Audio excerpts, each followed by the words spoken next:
दोस्तों, सफ्रेम जय Bhim. Mooknayak India TV से मैं हूं भास्कर सुमन। दोस्तों, कल 1 जनवरी है और भीमा कोरेगांव के पास पेरने गांव जो है, वहां जो विजय स्तंभ है, वहां पर शौर्य दिवस मनाया जा रहा है, शौर्य दिन मनाया जा रहा है। इस देश के जितने भी अम्बेडकरवादी लोग हैं, दलित समाज के लोग हैं, वो हर साल वहां पर जाते हैं और वहां पर शौर्य दिवस मनाते हैं। ये बहुत ही गौरवपूर्ण दिन है। दलितों के इतिहास में ये बहुत ही गौरवशाली दिन है। दोस्तों, 1 जनवरी 1818 को वहां पर ब्रिटिश ईस्ट इंडिया कंपनी और दूसरा बाजीराव पेशवा, इनके बीच युद्ध हुआ।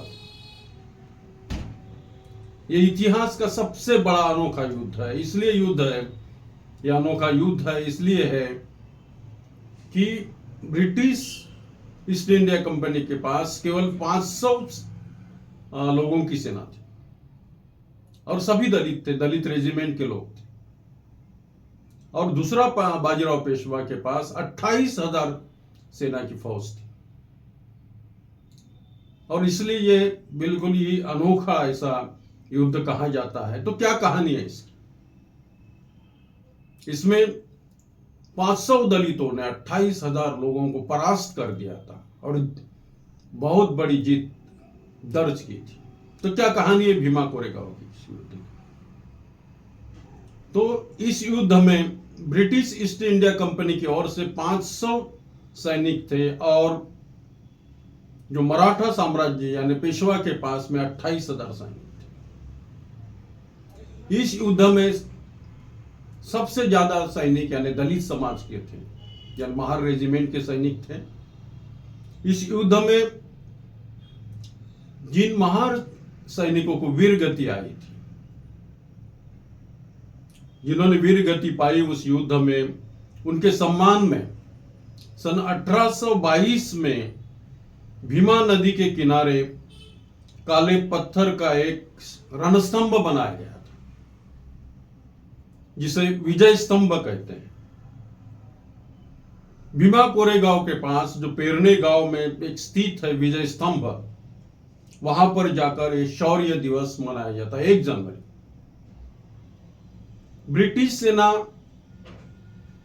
उस समय अपना विस्तार करना चाहती थी। ब्रिटिश यानी ईस्ट इंडिया कंपनी अपना विस्तार करना चाहती थी इस देश में, और इसीलिए उसने ऐसा कदम उठाया था। और दूसरी ओर जो दलित रेजिमेंट थी, महार रेजिमेंट थी, वो अपना बदला लेना चाहते। वो उनके लिए आत्मसम्मान की लड़ाई थी और इसीलिए वो इतनी वीरता के साथ उनके साथ लड़े, इतनी शूरता के साथ उनके साथ लड़े और उनको 28,000 लोगों को परास्त कर दिया। दूसरा बाजीराव पेशवा का मनोबल टूट गया था और वो हार गया। केवल 500 लोगों ने हरा दिया था। ये बहुत बड़ी कहानी है और इतिहास में डॉक्टर बाबा साहब अम्बेडकर भी वहां जाया करते थे वहां पर, और उस शौर्य स्थल पर विजय स्तंभ पर वहां जाकर अभिवादन करते थे। ये बहुत बड़ी बात है। उन्होंने एक कोड भी किया था कि आप कितने वीर थे, दलित समाज कितना शूर था, शौर्यशाली था, इसका गवाह है ये भीमा कोरेगांव का विजय स्तंभ। यह युद्ध था, उसका गवाह है। तो दलित समाज इतना शूरवीर था, शौर्यशाली था, बलशाली था, और इसीलिए 500 लोग 28,000 लोगों का हरा सके। तो दोस्तों, आज के लिए बस इतना ही। धन्यवाद।